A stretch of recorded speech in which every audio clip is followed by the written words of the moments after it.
This is Devin Mann from Man Versus. The following episode of Man Versus was recorded at All In Recording Studios. In order to win, you got to be all in. You hear me? All in Recording Studios. Let's get it, baby. What's up, everyone? It's Man Versus again with another podcast, and I have a very, very special guest, and she's very dear to my heart. One of my close cousins. Her name is Deresia. How you doing, Reese? I am good. Hello, everyone. Hey, so introduce yourself. Talk about who you are and how you got started, and what we're going to talk about on this podcast. Okay. I am Deresia Brown. I'm a realtor here in Atlanta, but I service Georgia. I got into real estate probably at the age of about 24, 25. I was working in property management at apartments, and my boss at the time said I would be really good for real estate. So I took the class. I got my license on the first try, which means absolutely nothing.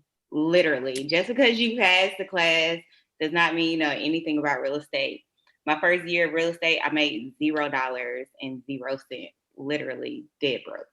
But it's a slow grind. Real estate is a slow grind, especially if you want longevity in the business. You have to be extremely consistent when it comes to your business. Okay. So that's what's up. So I know almost nothing about real estate. This podcast is gonna be a little different because we're gonna talk about real estate, different ways to make money. Because you're doing pretty well. I see you like always, well, like I made my quota or whatever, like all the time. And you're taking all the vacations and stuff and all that stuff. It's starting to pay off now. Yeah, so I see that you're pretty successful, which is why I wanted you on the podcast. And also, you family, you feel me? I love you. Grow together and all that good stuff. But yeah, so I really want to get deep dived into real estate to help my audience, learn how to make some money, how to get some property, because we want to help the Black community. You feel me? Like, yes, most people aren't educated on the real estate process. And a big part of that is the lack of knowledge surrounding people. A lot of people don't have people around them that have owned homes or know the process, or even know the process in this state of this market, because real estate changes daily. You have to attack it different ways depending on your client, depending on the climate of the market right now. Right now it's hot. It's super hot. So what kind of market are we in right now? Because like, I know sometimes you talk to me about buyer's market and seller's market. I don't really know what that means. I want to assume that it means what the name entails, but it does. Literally, we're currently in a seller's market. What that means is right now the sellers have pretty much all of the power, all of the negotiating power. As a buyer in this market right now, you have to be willing to lose out on a couple of things. What people don't realize is it's a lot of costs associated with buying a house that you're unaware of. Not only are you responsible for your down payment, but as a buyer, you're also responsible for paying closing costs. Closing costs are title search fees, closing fees, attorney fees, things like that. And it is also some upfront costs that are needed. What people don't understand is you can negotiate with the seller to have them pay those closing costs. In a seller's market, 9 times out of 10, you're not going to get that paid for by the seller because they have the power. They're getting multiple offers. I've been in a situation where my client put an offer on a home. They had 45 other offers. 45 offers on one home. Jesus. So as that seller, you literally get to handpick your best offer out of 45 offers. As a buyer, a lot of buyers are actually it's called buyer fatigue. And what happens is they've been in the market so long trying to find a home that they've given up, simply because it's extremely difficult to lock in a home unless you have a great agent like myself who's educated on knowing how to navigate these different things that occur when purchasing a home. Yeah, plug yourself in. I love it. Plug yourself in. Yes. Okay. Realtor. IG. So what you're saying is essentially right now is probably for sellers at least, it's the best time to sell a house. You know what I'm saying? Like if you had a house and you bought a house like 5, 6 years ago, you could probably sell it Oh yeah. now.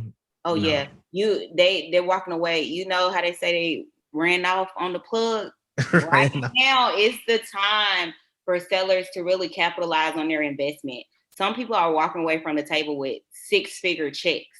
Literally not doing anything, but literally buying a home when they did and selling it now is literally the best time. Also, another thing, as a buyer, you have the thing about the market right now, the interest rates are what are contributing to the buyers winning right now. That's why it's an influx of people in the market. Interest rates are so low that at a certain price point, the interest rate will knock people out of the market. So let's say you're buying a home for 400,000. If your interest rate is 4%, you may not make enough to afford that home. But that home at 400,000 with a 2.99% interest rate literally deducts your mortgage payment by hundreds of dollars. Mm. So then what do you so right now we're in the seller's market and you say, very low interest rates. So you're seeing like 2%. That's not normal, is it? Because I always see like TV commercials like, oh, 4%, 5%. Well, interest rates fluctuate constantly. With COVID, the interest rate shot down because a lot of people, it wasn't moving. The market wasn't moving because a lot of people were out of work and things like that. Once that happens, the demand of home becomes greater. So the simple supply and demand theory comes into effect at that point.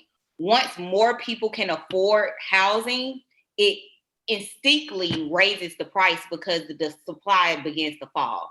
Right Mhm. now, currently, we have about a month's supply of homes. A healthy real estate market has about 3 to 6 months worth supply of homes, and we So have we not one even month.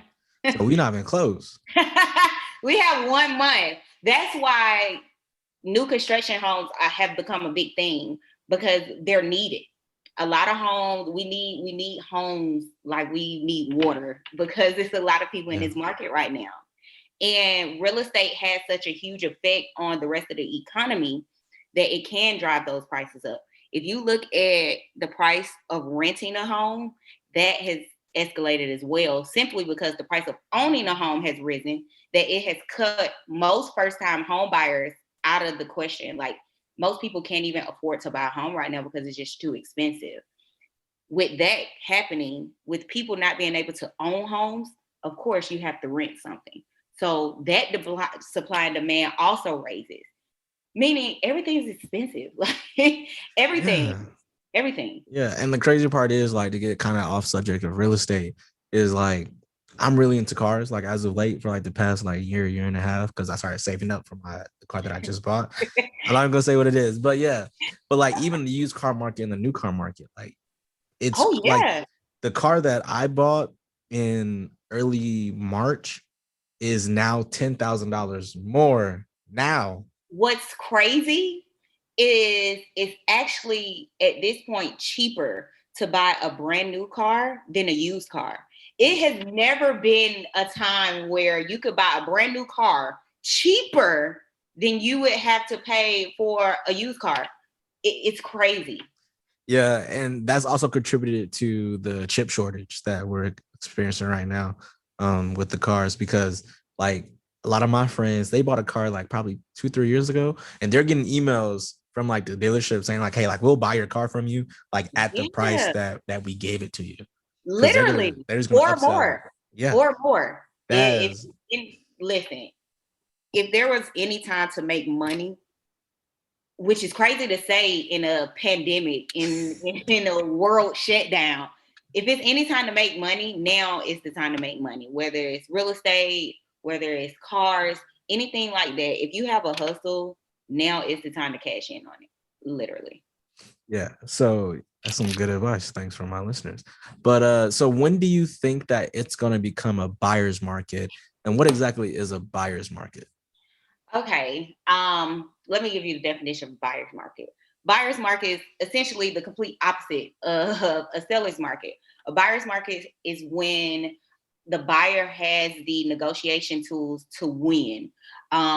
When you're able to get sellers to contribute to closing costs, when you're able to get home warranties, when you're able to extend closing times. As of right now, some sellers, because a lot of cash buyers are in the market, they're looking for closing dates within 2 weeks of the offer.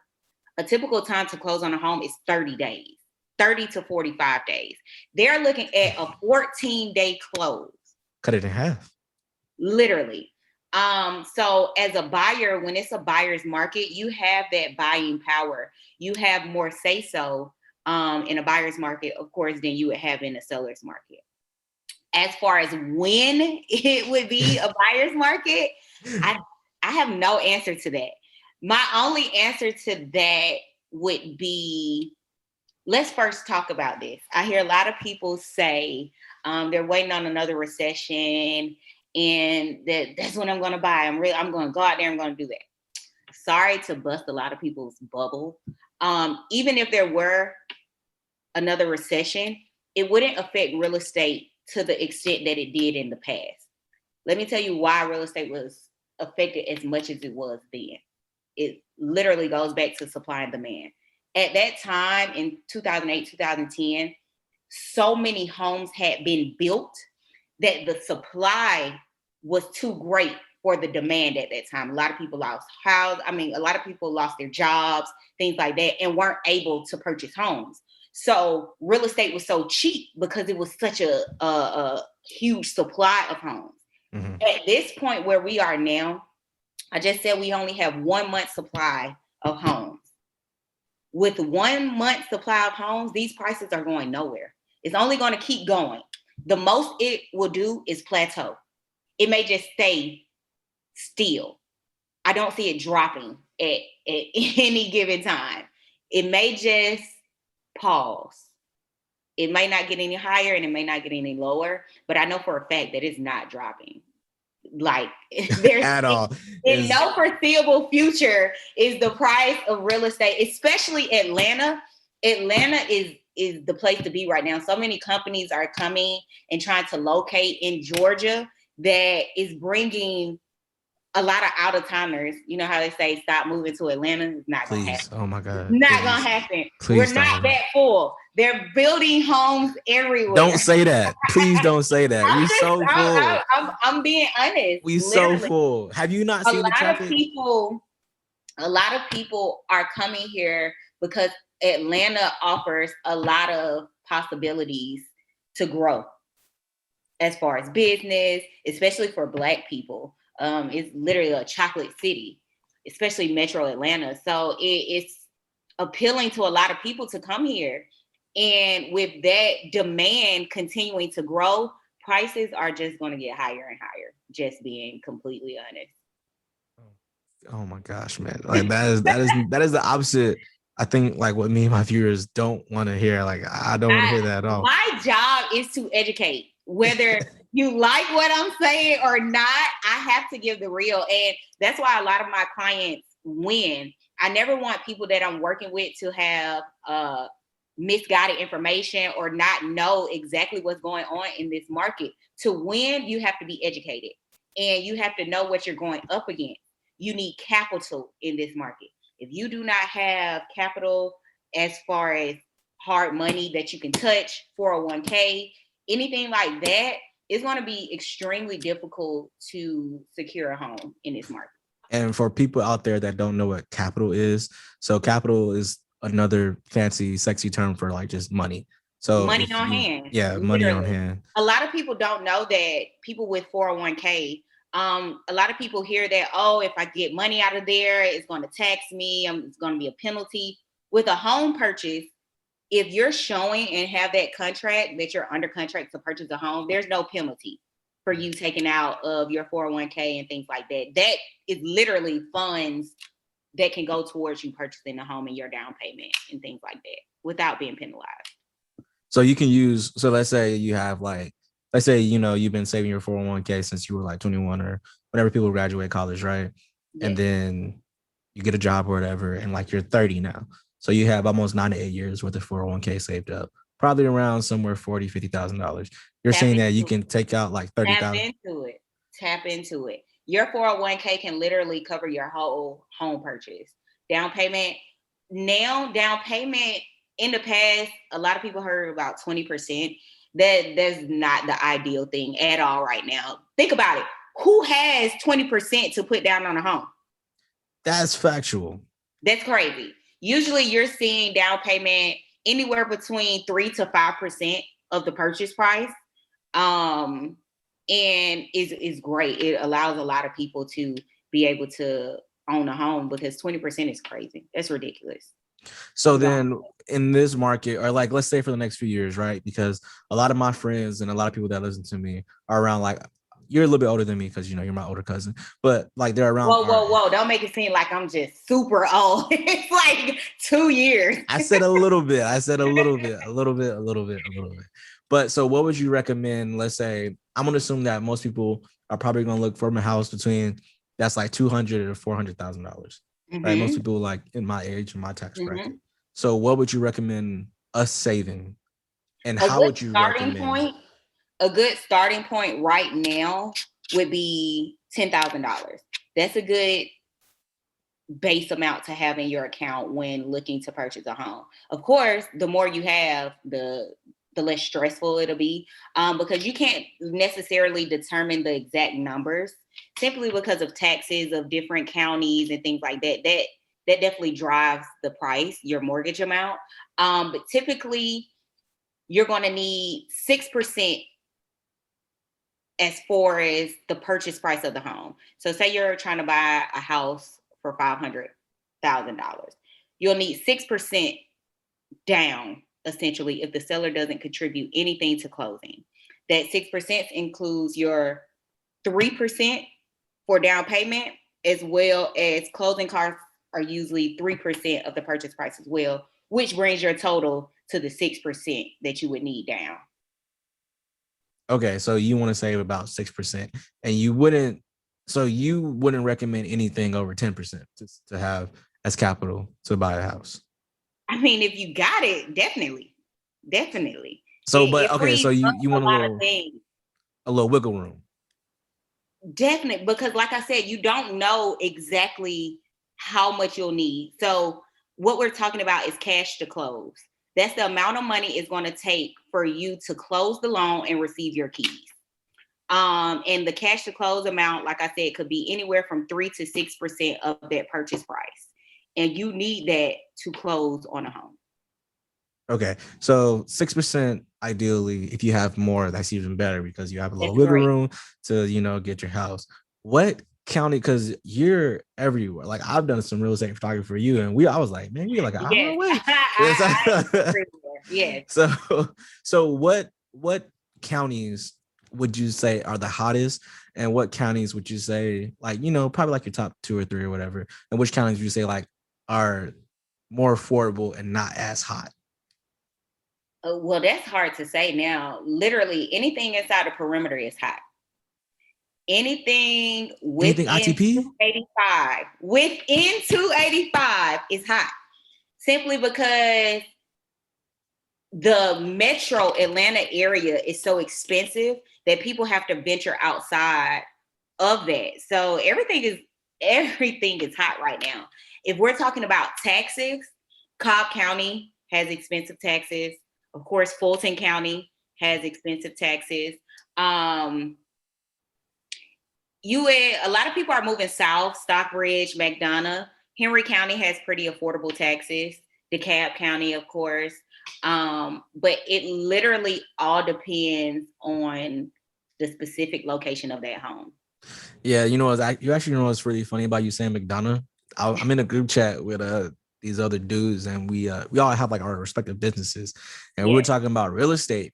And he owns like a moving company. His name is Dewan. That's my boy. Shout out since day one at Kennesaw State. You know what I'm saying? Graduated, and we still going hard. And he's one that helped me plan Juneteenth too. But the funny thing is, he was saying, bro, like I moved so many people to McDonough. He's like, I'm telling you, right now for real estate. He's like, bro, I'm telling you, bro, like real estate in McDonough is lit. Like I was like, I don't know. Henry County is hot. Not just literally, not just McDonough. I have a listing literally that's going to go live Friday in Locust Grove. Henry County has the most new construction coming, the most affordable new construction coming, simply because it is a little further out. The further out you go from the city, the more affordable the housing is going to be. That's why a lot of people are flocking to McDonough. It's a lot of opportunity out there. It's a lot of industrial facilities out there. So a lot of people can work in factories and things like that. So it's very appealing to people right now. That's crazy. I would have never thought like, you know, because when I was younger and I thought of McDonough, I was like, don't want to live in McDonough. Like, you know, Who wants to live Stockbridge. in McDonough? Who wants to live in Stockbridge, McDonough? Ain't no Who one trying to does move that? Morrow. Like, Yeah, they're there. They're there. And another Conyers, Covington, those are hot areas as well. They have a lot of new construction coming there. Woodstock has a lot of new construction coming. What about Smyrna? It's new construction everywhere. Like I honestly can say I may be the new construction plug. Like if you're looking for a new home, I got you. So I know I asked you about the buyer's market and everything like that. When do you think the market will stabilize? Because it can't go like this forever, right? No, it can't go like this forever. A big factor in determining how this real estate market is going to continue to go is what happens with the eviction law. Like we need to know what's going to happen. Of course, they've extended it for a lot of people, but it's a lot of people behind on their mortgage. So you're talking about the thing where they said that you can't kick people out because of rent, right? Yeah. Okay. So what happens is it's a lot of landlords that their tenants aren't paying their rent. They're using COVID. I don't want to say as an excuse because you never know people's situation. But you know, some people are milking it. You know, some people are using it like, I'm not allowed to pay my rent. I'm not allowed to pay my rent. They ain't getting my rent this time. So it's a lot of people. You never know what's going on, and it's a lot of people that are behind on their mortgage simply because they themselves aren't paying their mortgage, or they have tenants who aren't paying their mortgage. Okay. It's really a muddy time right now in any business because you don't know what's going to happen next. We don't know if we're going to close down. We don't know. It's a lot of unanswered questions, really. Yeah, that's true. That's facts. Because I know with my photography, like even now, I still be wondering. I'm like, dang, like I wonder we're gonna.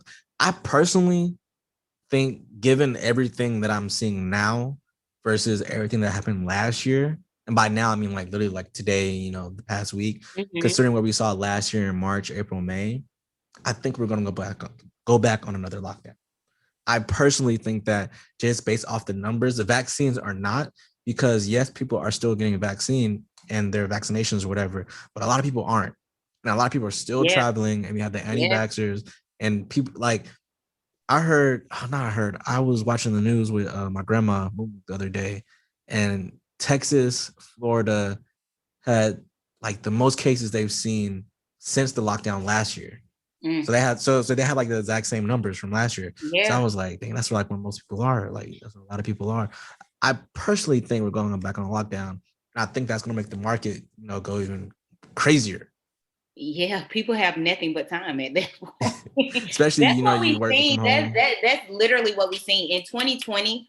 People actually had time to invest in going to look at homes and doing the paperwork needed to complete a loan application. That's why real estate, honestly, if you are an agent who does your job how you're supposed to do your job, this COVID situation is low key like a blessing. It's crazy to say. But it is. It is. I feel you. In a time where I'm not supposed to be making money, I've made the most money I've made in real estate. I feel you. I can kind of see that, considering because our other cousin Pierre, he was telling me like the real estate market doesn't necessarily correspond with the regular Not at all. economy. Not He's at like all. he's like the regular economy has kind of nothing to do with the real estate market. And that ties back to the whole recession thing. A lot of people, oh, the stock market is going down. Real estate stands on its own. Literally, it's land. At the end of the day, we're not even looking at the home that sits on the land. Land is scarce. They're not going to build any more land. Like it's what we have. So you can't really put a value, which they do put a value on it, but it's land. It's always going to have some sort of value. Facts. Yeah. So I wanted to talk about different aspects of real estate as well, because you out here balling, you feel me? You can't even send me $5 for Whoa.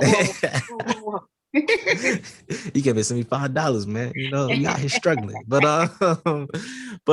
So what are the other aspects of real estate that you think that people currently right now, like let's say they work for Amazon, they hate driving those trucks, or they still got some call center and they hate doing that job or whatever. Like, what do you think would be a good side hustle, or even like, hey, I'm just gonna go all in 100% like the way you did it? Like, what would be something in real estate? First of all, I would never tell somebody to do what I did. Oh my God, don't be a hypocrite. Luckily, I had a support system. I have a great man. So financially, he took care of me. But if you don't have that financial backing, this may not be the time to jump into real estate, because it's a lot of unsure times. It's literally a commission-based job. If you don't get out here and sell houses, you make no money. And as a new agent, it's kind of hard to break into something where so many are in. Like, it takes time. If you don't have that time to be broke, it may not be for you. So you're pretty much saying, so you got to hustle. Okay. Yeah. And if the grind is not in you, it has to be in you, not on you. Like, if you don't have it, it's going to be hard to prosper in this business. You have to be consistent. You have to, in a business of so many, you have to stand out somehow, some way. And if you're not working daily, consistently, aggressively, especially in this market, you won't be successful. So what would you need to grind like that in order to break into the market? Because I've done headshots for a few real estate people who are like kind of new. And I was like, okay, like, okay, you getting some pictures out, that's cool, whatever. Not saying like, that's the wrong way to go about it, but I don't know anything about real estate. Like, I just know, there's a house, it costs some money, you buy it, you might sell it, you make some money, it go like that. You feel me? But like, cause I would say that you are very successful, because, like your feed that I see on your social media is like new listing, and then like literally a day later, okay, it's closed. I'm sorry, all the offers is done. I'm like, oh listen. It's been like 15 hours. Like, the good thing about this market is good real estate sells itself. To be a listing agent, you literally have all the power, because instead of being when you're a buyer's agent, you're chasing after the money. Yeah. When you're a listing agent, the money is literally simply just coming to you. It is not much. When you first start off in real estate as a real estate agent, 9 times out of 10, you're going to be a buyer's agent. And at this specific time, August 18th at 6:40 p.m., if you're just now starting, it is extremely hard to just break in. 1, people have to trust that you know what you're doing. Okay. 2, you have to be in these circles and be connected to people who can get approved to buy a home. A lot of people can't get approved to buy a home because of credit. Student loans are a huge factor as to why people can't get approved to buy a home. Yeah. Jesus Christ. It knocks a lot of people out of the market. I always tell people a good credit score to aim for, just to start, is 650. The higher your credit score is, the better your interest rate will be, and the better loan you can get approved for. There are different types of loans. There are FHA, BA, conventional. I'm gonna pause you right there. Yeah. You just said a bunch of, yeah. We can dive into that. that. We can dive into that. So I said an FHA loan. A FHA loan is a government-backed loan where they essentially back that loan to say they, or what am I trying to say? How can I word this to you guys? The government backs that loan. So if you don't uphold that, the government then takes it on their part. Of course, the bank owns it. A lot of things happen within that. FHA, as of right now, if you get approved for an FHA loan, I have literally advised people that right now is not the time for them to purchase a home. Let me tell you why. With the FHA loan and the fact that it is government backed, they have way more requirements for that loan to close. As far as they dig deep into your financial history, everything must be in line. They need to know where that money came from, how it's going to be spent, who gave it to you. Did it come out the ATM? Did you get it from a cashier? Like, they dig extremely deep into your history. FHA loans also require certain repairs to be done to the home, and a lot of sellers aren't wanting that to happen. Most people are selling their home as is, meaning they're not going to do anything to it. What you see is what you get. With the FHA loan, that is not always acceptable. The government requires certain things to be done before that homeowner purchases that home. Okay. If you don't get an FHA loan, you can get a conventional loan. With a conventional loan, it's much more desirable to the seller. They close quicker simply because they don't require the repairs that an FHA loan might ask for. And it's not through the government. So it's basically through a private banks and things like that that insure these loans for clients. Right now, most sellers are looking for cash and conventional loans simply because it's going to put the most money in their pocket the fastest. Okay. So pretty much right now, if you were working for someone in the buyer's market or in a buyer's position, you would say, hey, don't get an FHA. I know it's cute and they look good. You know what I'm saying? No. What I do, I'm not a loan officer. So I don't give any advice on that. What I do, I connect them to the loan officer who's going to educate them on pros and cons of FHA, pros and cons on conventional. What determines if you're going to qualify for a conventional is your credit score. The higher it is, the better loan power you have. You're exposed to way more opportunities when your credit score is higher. What I do tell my clients, hey, what I'm seeing is a lot of sellers aren't wanting to accept FHA offers. Let's put this on hold until you can qualify for a conventional loan. Okay. I can rock with that because right now my credit score is like high mid 700s. Does that make sense? Like it's over like 740. You know what I'm saying? Like we can get you a house tomorrow. Not yet. I'm probably like, so currently right now I'm saving. We talked about it in our DMs. About it. I got you. So I'm saving because it's good. It's got to be you to help me find some land or a house or whatever. Because I personally want to find some land to build a house. Now, that's my thing as well. Like I said, they're not building any more land. So if you can afford it and if you can find it in your desired area, price range, jump on it. They're not building land. Yeah, like I kind of want to be it's either going to be here or in Texas, but most likely here because I don't want to be too far away from my family because you know how we are. I can help you with either. I can help you with like we a lot of things people don't know is as a realtor, I have a large network of other realtors, colleagues. I can literally help you move from here to Tennessee, to LA, Wyoming, Ohio, whichever state you choose, there's an agent, a top agent that I could connect you with, literally. Most people don't know that. That's good though. That's good to have a wide connection of network. Probably, you know what I'm saying? They probably use you, you probably use them, you know what I'm saying? Vice versa.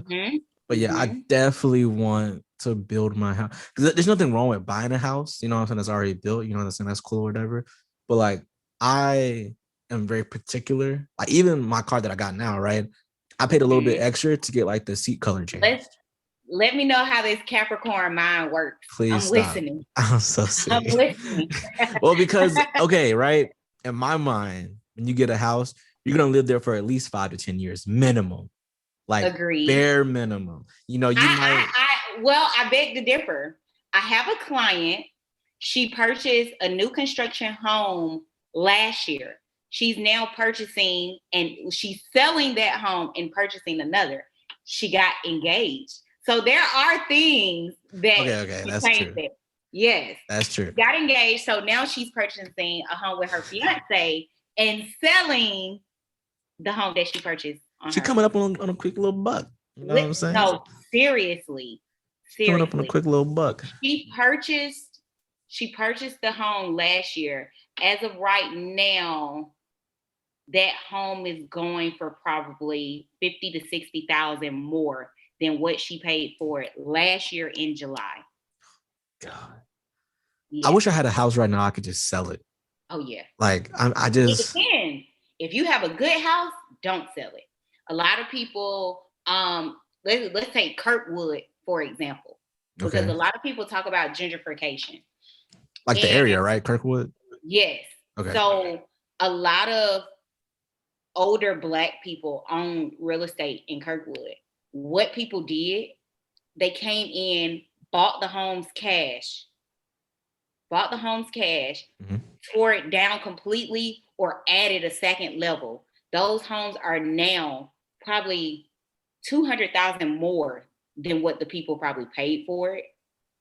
And what a lot of people didn't know is, had they kept their investment, because homes are an investment.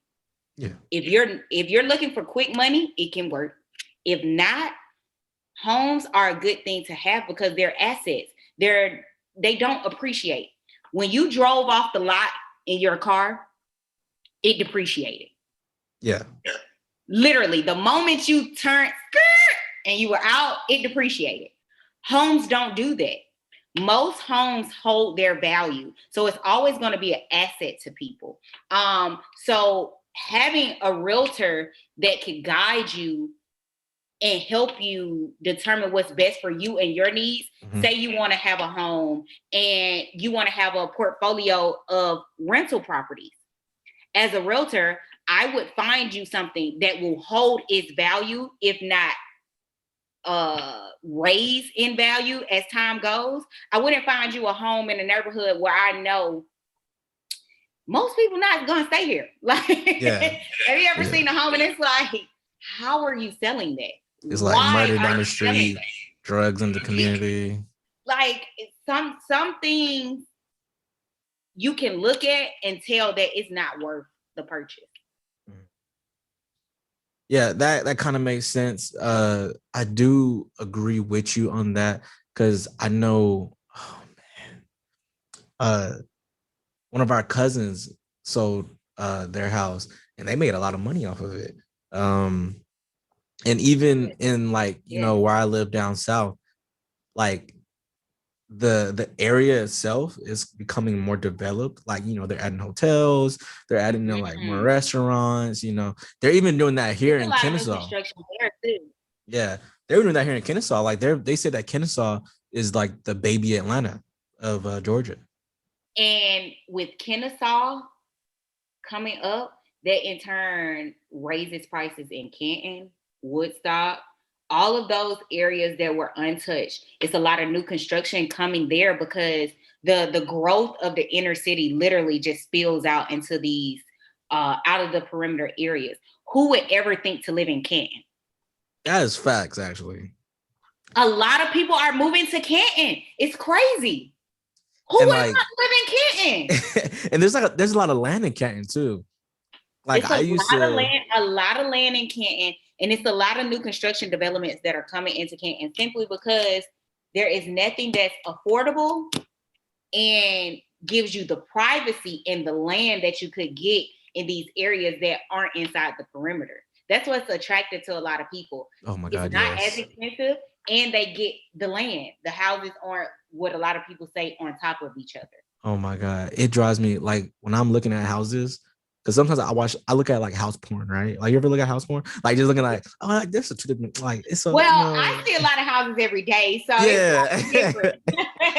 But yeah, I'd be looking at houses and I'd be like, oh my, like it's so close to the next house, like to the house next to it.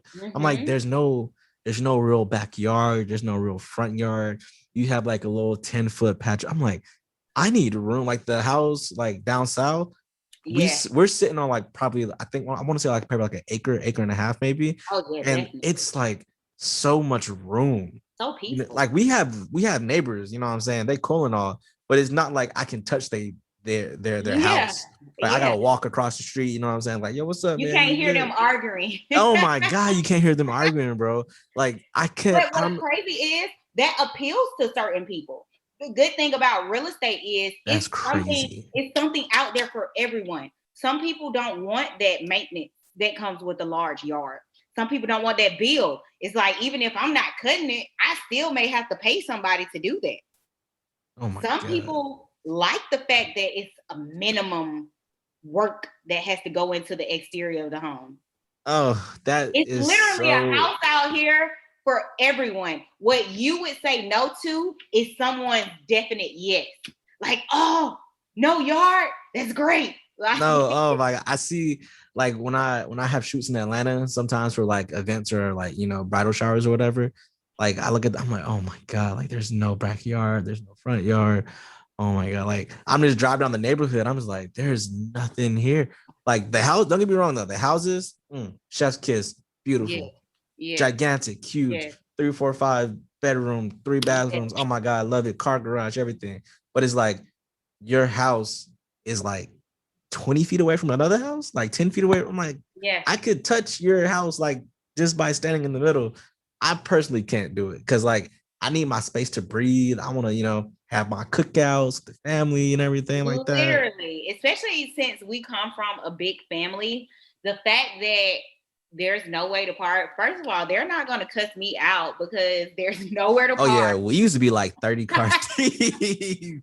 You called me over here and I don't even have anywhere to park. Yeah. Oh my God. And Yeah, then like, you because I know, remember when we were younger at our house, we used to park all up in the driveway, in the on the house, on the grass, grass, and side like, of the road, like the oh my whole God. thing. You couldn't even think to do that in Atlanta Oh no, no, no, no, no.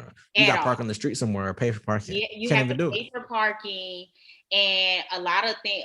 What's attractive to a lot of buyers, especially in the city, are condos or the townhomes that have that specific parking for guests and things like that. Because it's hard to come by in the city. It's extremely hard. That's true. And then, with the crime and everything that's going up in Atlanta, like you gotta be able to compensate people that's gonna come over to your spot. Yeah. But I wanted to ask you one last thing about real estate is so you were talking about how houses are assets, right? And Mhm. how when you have your house, because you're such a file realtor, you feel me, that you that you will find a house as an asset, and, will help them, raise more money and put more money into the property equity. Mhm. And what people don't know, equity also is another sexy term for money. Like a lot of Oh, these words are sexy terms for money. So when you hear people say liquid assets and equity and yes. capital, they're really saying Yes. like money that you can make. What it is, the only difference in why there is different terminology for these words and things like that is because liquid assets and equity is money that's unattainable unless you take like you cash in on it. Yeah, Capital is money that you have on hand. like right Liquid now. assets are real estate, things like that. Equity is something that you can cash in on, but isn't necessarily right in front of your face. Yeah, yeah, yeah. Factuals. But so with that being said, what would you say for someone who's trying to get into the market of buying a few houses and then renting them out to like, long term, I guess, renters or clients? I'm not sure I would what's the say, terminology. yeah, it's renters. I would say if you have the money capital to do it, definitely do it. Real estate, but it's what people fail to realize is, and when a lot of people get into doing real estate and flipping homes and things like that, they think is quick and easy money. That is the biggest misconception that people have. That's why I hate Instagram so much. Yeah, it's the biggest misconception that people can have because it's a lot that goes into that process. You need to know contractors. You need to know this specific area. You need to know where to properly price it. You, of course, you need a realtor for that part. You need to have a contractor to do the work. You need to have money yourself to not only purchase that home, but maintain the mortgage payments while that home is technically getting flipped. Because as you're changing and flipping and improving the home, it's still mortgage payments that need to be made. Mm-hmm. If you do not have the money to do that, that is not the business for you. Mm-hmm. And then, so you say like, the money to have it. So what would you say to someone who wants to buy one house? How would they save up? And not even for them to live in, you know what I'm saying? So, for them to rent it out. So how much would you think they would need to save? How would they be able to get into it?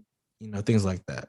The process is pretty much the same as purchasing your property that you would stay in. Is called a principal home. So when you're owner occupant of a home, that's your principal address.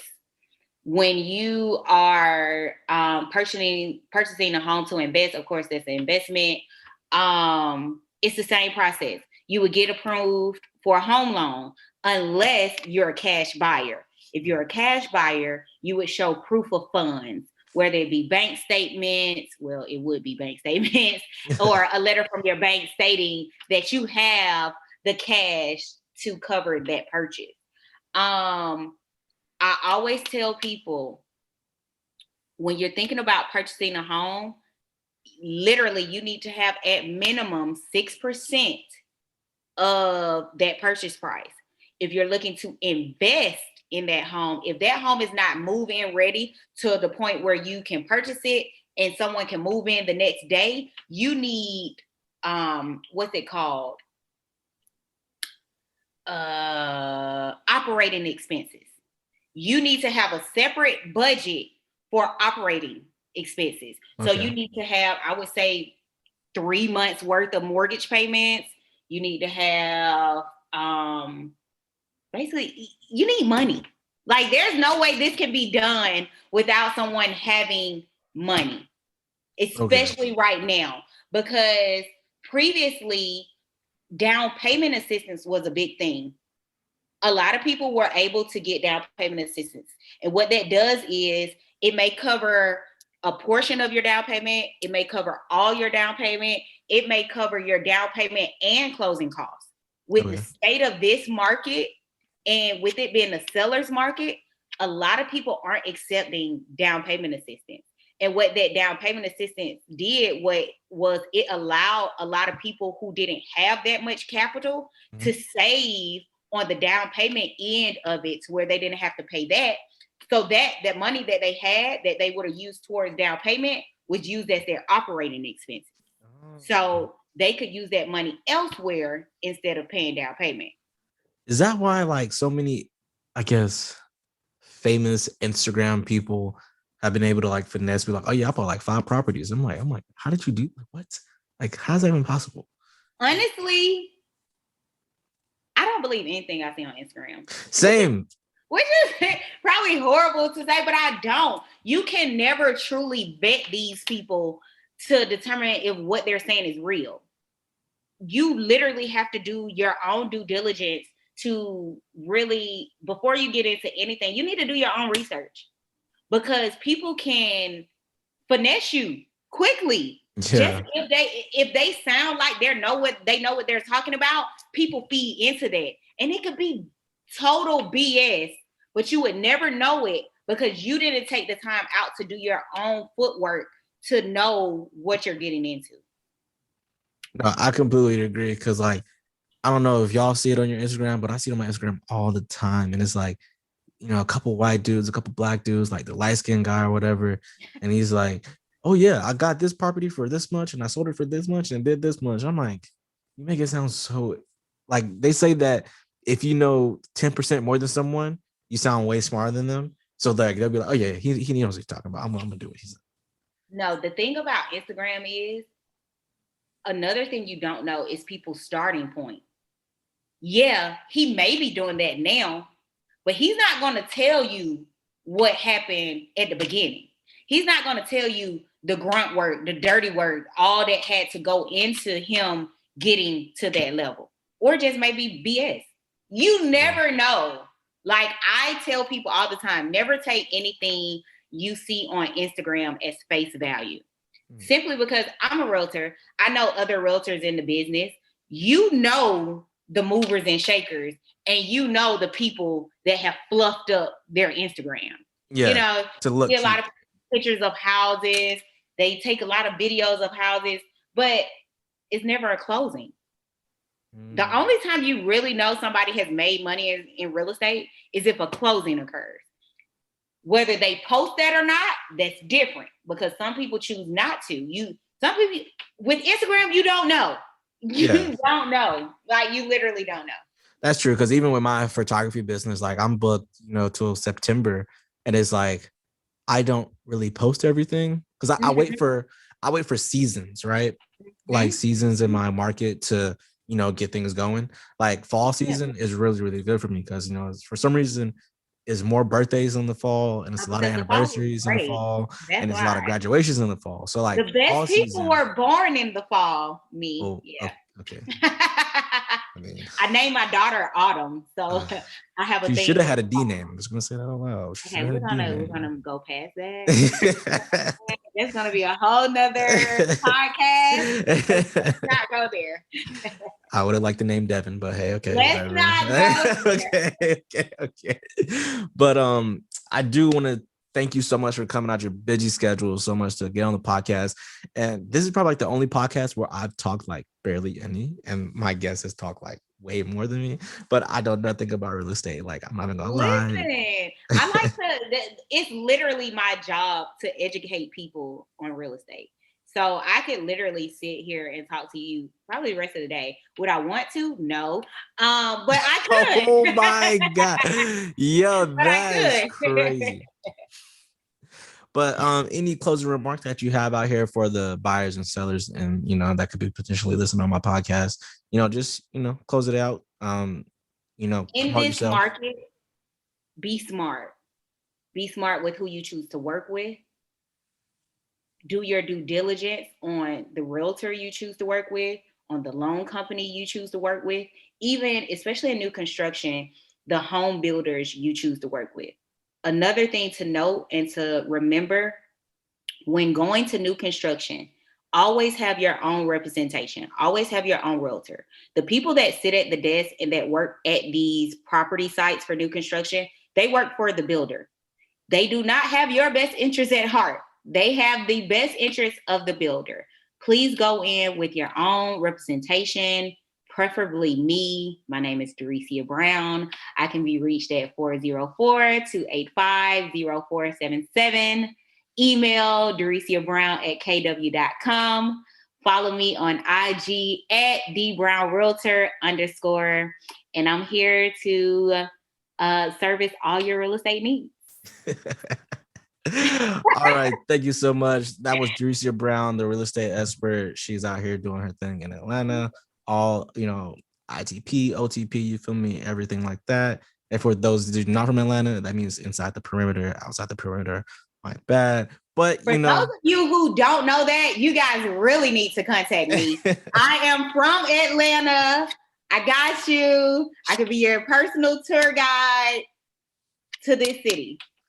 Yeah, that's my cousin. Shout out to her. Thank you for coming out of your busy schedule, speak to me, speak to my audience. I want to do some more informational instead of like, a typical debate between me and my audience or the guests that I have. Thank you so much. I love you. And until next time, Thank you for having me. Man versus out. Okay.